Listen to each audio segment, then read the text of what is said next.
It happened just 2 minutes ago, and already the palace is pretending it didn't.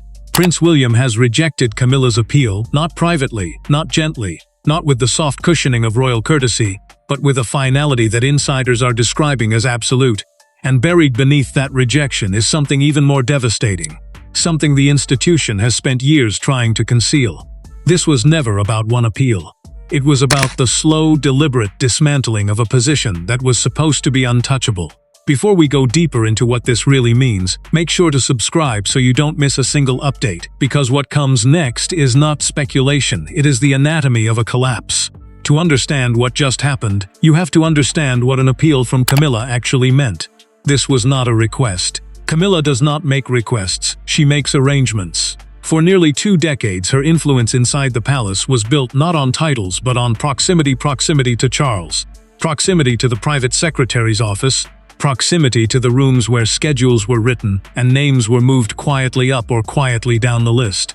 When Camilla asked for something, the machinery moved. That was the rule, unwritten, unspoken, and for a very long time, unbreakable, until today. The appeal itself concerned the autumn program specifically, the allocation of ceremonial duties that had until recently been hers by custom. Sources close to the working core of the institutions describe a formal request submitted through the proper channel, asking for the restoration of 2 prominent engagements, a state occasion and a foundation patronage that had been quietly reassigned. She was not asking for power in the abstract. She was asking for the symbols of it, the photograph, the balcony position, the order of arrival, the things the public sees, the things that tell the country and the world who matters. And William said no, not let's discuss it, not perhaps next season, no. A single line, delivered through the office rather than in person, which, in palace language, is itself a message. Because when the future king wants to wound, he does not raise his voice. He moves the conversation into writing, and once something is in writing at that level, it stops being an opinion and starts being policy. Then came the second blow, the one that turned a rejection into a verdict. Princess Anne confirmed the decision is irreversible. Consider what that means. Anne is not a commentator. Anne is not a courtier floating opinions through friendly journalists. Anne is the institution's spine, the most trusted, most senior, most respected working royal of her generation. The person Charles himself has called his most reliable counsel. Anne does not confirm things casually. When Anne says a decision is irreversible, she is not predicting, she is announcing. She is telling anyone who still hoped for a reversal that the door has not merely been closed, it has been removed from its hinges. And here is where the story stops being about Camilla and starts being about something far colder. Because the irreversibility did not come from Anne's words alone. It came from what those words were attached to. Within the last 48 hours, according to multiple well-placed observers, a planning document circulated among senior household staff, the kind of document that never leaks, the kind that maps out ceremonial precedents years in advance. And in that document, the duties once associated with Camilla's office have not been suspended. They have been redistributed, permanently, reassigned with names beside them, dated, structured. A redistribution like that takes weeks of preparation. Which means the appeal William rejected today was already dead before Camilla ever submitted it. She was not appealing a decision. She was appealing a verdict that had been reached without her, in rooms she was not invited into, by people who had already decided what her future was going to look like. Let that settle. The appeal was theater, the outcome was already filed. If you're watching this and you believe the public deserves to see what happens behind those doors, say it plainly in the comments, one word, yes. Because silence is exactly what this system feeds on. It has always counted on the public looking away. Now the surface story, the one the palace would prefer, is tidy, a family transition. A natural evolution of roles as the heir assumes more responsibility, duties streamlined, nothing personal. That is the story written for the cameras. But the deeper story is written in the absences, and the absences are deafening. Consider what did not happen today. No joint appearance, no photograph of unity. No statement from Charles defending his wife's position. Not a sentence, not a word. The man who spent 50 years fighting for Camilla's acceptance, who faced down his own mother's courtiers, who waited through scandal and public fury to place a crown beside her name, said nothing, while his son rejected her appeal, and his sister declared the rejection permanent. That silence is not neutrality.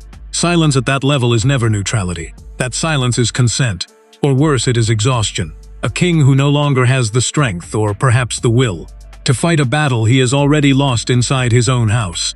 And the absence runs deeper. Watch the official calendar. Watch where Camilla's name appears, and more importantly, where it has stopped appearing.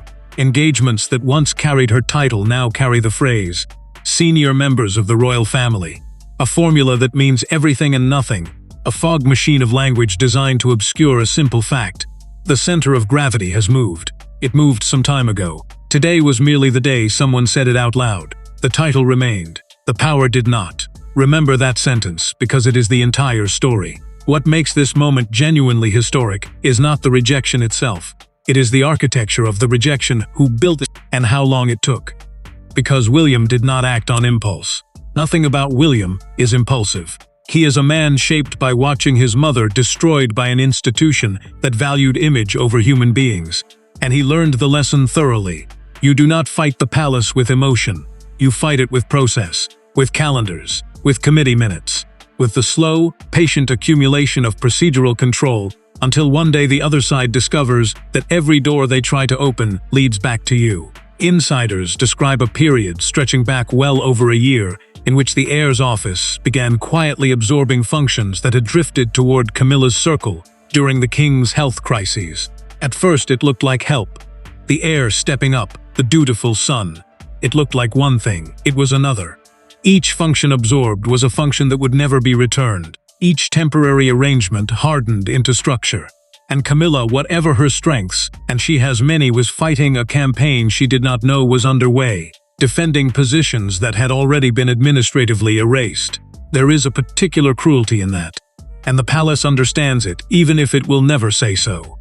The most effective humiliations in that world are not dramatic. They are clerical. And then there is the room itself. One detail, passed through the tightest of circles, tells you everything about how this ended. The appeal was discussed briefly at a meeting of the senior working group. Camilla's representative was present. William's position was delivered in writing. And Anne, according to those familiar with the proceedings, spoke only once. Not to argue, not to soften. Simply to state that the matter had been settled and that revisiting it would serve no one. When Anne speaks once and stops, the meeting is over. That has been true inside that family for 40 years. It was true today. It looked like a meeting. It was a notification. Now step outside the palace walls, because that is where the second half of this drama lives, in the public consequence, in the translation of a private defeat into a national image. Within hours, the choreography began. You could see it if you knew what to watch. The briefing tone across the usual channels shifted almost in unison, not against Camilla. Nothing so crude, but toward a new vocabulary. Words like transition, phrases like reduced ceremonial load, the soft language of hard decisions. The statement sounded soft, the meaning was hard. And the images always follow the images, because the monarchy is an institution that speaks in pictures. The most recent official engagements tell their own story when you lay them side by side. The positioning has changed. The order of arrival has changed. The camera angles the institution encourages have changed. None of this is accidental. Every frame the monarchy releases is negotiated, approved, calibrated. And the calibration has been drifting in one direction for months, toward William, toward Catherine, toward the next reign. The present one is being photographed into the past tense, one carefully managed appearance at a time. Camilla, to her credit, has not flinched in public. She has smiled on schedule. She has performed the handshakes and the ribbon cuttings with the discipline of a woman who survived the most hostile press environment any royal consort has ever faced. That discipline is real, and it deserves acknowledgement. This is a woman who was once the most hated figure in Britain, who clawed her way to acceptance through sheer endurance. But endurance is a defensive virtue. It cannot create what has been taken away. And what has been taken away, as of today, is not a duty or a patronage. It is the presumption that her position was negotiable. Before we open the next door, and there is a next door, a much darker one, understand this. If you believe the public has a right to see these shifts for what they are, not for what the palace says they are, then like this video and share it, because these stories survive on reach. The institution counts on moments like this disappearing into the noise. Every share is a refusal to let that happen. The darker door is this: succession. because nothing that happened today was really about the autumn program. The autumn program is a skirmish. The war is about what happens next, and everyone inside that building knows it. William is not merely the heir. Increasingly, he is the operating center of the monarchy. The health of the king has made that a practical reality long before it becomes a constitutional one, and operating centers set conditions. What today established what Anne's word irreversible cemented is that the next reign's structure is being built now, and it is being built without a defined role for the current queen consort beyond the ceremonial residue of her husband's reign. Think about what that means for the transition everyone knows is coming. When Charles's reign ends and every planning document in that palace is written with that eventuality in mind, however quietly, Camilla's position changes constitutionally overnight. Queen consort becomes queen dowager. The title adjusts. The question was always whether the influence would adjust with it, or whether the family's most resilient operator would carve out something durable. Today's answer was carved in Anne's single word: there will be no carve-out. The line has been drawn, not at some future coronation planning meeting, but now, in the middle of the current reign, while the king still sits on the throne. That is the truly ruthless element. They did not wait. And that tells you something else, something almost no one is saying out loud. They did not feel they needed to wait. Which raises the most uncomfortable question in this entire story. What do William and Anne know about the timeline that the public does not? Because here is the thing about irreversible. It is not a word you use for a scheduling decision. It is a word you use when you are locking in a structure ahead of an event you are preparing for. An event whose arrival you consider close enough that the arrangements can no longer afford to be flexible. The palace will deny that reading. The palace denies everything until the moment it announces it. That is how the institution has always worked. The truth exists in the building long before it exists in the press release. And so we are left reading the furniture, the reassigned duties, the written rejection, the single-word confirmation, the king's silence, each piece small. Together, a pattern with only one direction. And Camilla? She is left with the cruelest position in royal life, visible and powerless. Still required to appear. Still required to smile. Still carrying the title that once meant she had arrived, now functioning as a reminder of what is being taken away. The courtiers have a phrase for this, though they would never use it in her hearing. Managed decline. It is how the institution handles figures it cannot remove, but no longer needs. It does not exile them, it dims them, engagement by engagement, photograph by photograph, season by season, until one day the public realizes that someone who used to matter has become ceremonial furniture, and no one can name the day it happened.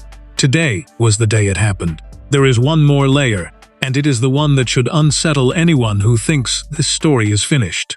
Because Camilla is not without resources, and she is not without history, and a woman who survived the 90s inside that institution does not simply accept erasure. Those who know her describe a private fury today, controlled but real. Not at William alone, at the structure, at the discovery that 20 years of careful, patient rehabilitation could be dismantled by a planning document and a single spoken word. She fought the entire British establishment once and won. The question hanging over tonight is whether she intends to fight again, and if she does, what that fight looks like from inside a family where she no longer controls any of the doors. Because here is what the public rarely understands about that institution. The real battles are never fought in the open. They are fought in the gap between the public face and the private machinery. And right now that gap is wider than it has been in years. On the surface, unity. Underneath, a rejected appeal, a locked decision, a redistributed future, and a queen consort who has just learned that her position has an expiration date she did not set. So where does that leave us tonight? It leaves us with a monarchy in quiet, accelerating transition, a king presiding over a house where the decisions are increasingly made without him, an heir who has demonstrated today, unmistakably, that he will use power before he formally holds it, a princess royal who has placed the full weight of her authority behind the new order, and a queen consort whose appeal was rejected before she made it, in rooms she no longer enters, by a future she cannot influence. William said no, Anne said forever, Charles said nothing. And in that family, nothing is the loudest answer of all. If you've stayed with this story this far, You already understand that this is not gossip, this is the map of a succession being drawn in real time. Tell me in the comments where you stand. Was this a necessary modernization, or a calculative humiliation? And if you want to be here when the next page of this file opens, subscribe now, because the next development in this story is not a matter of if. It is a matter of when. Because the file is not closed. That is the final detail, and it is the one that will not let go. Within the same 48 hours that produced the rejection and the confirmation, something else moved through the household, a separate document. Narrower in circulation, described by the few who know of its existence as concerning transitional arrangements of a personal nature. No title has surfaced, no signatory has been confirmed. But a document like that, at a moment like this, with a queen consort newly stripped of her appeal, and a king's silence hanging over everything, points towards something no one at the palace is ready to say aloud. There is a name attached to that file. There is always a name. And when it surfaces and in that institution, everything eventually surfaces today will look like the beginning, not the end.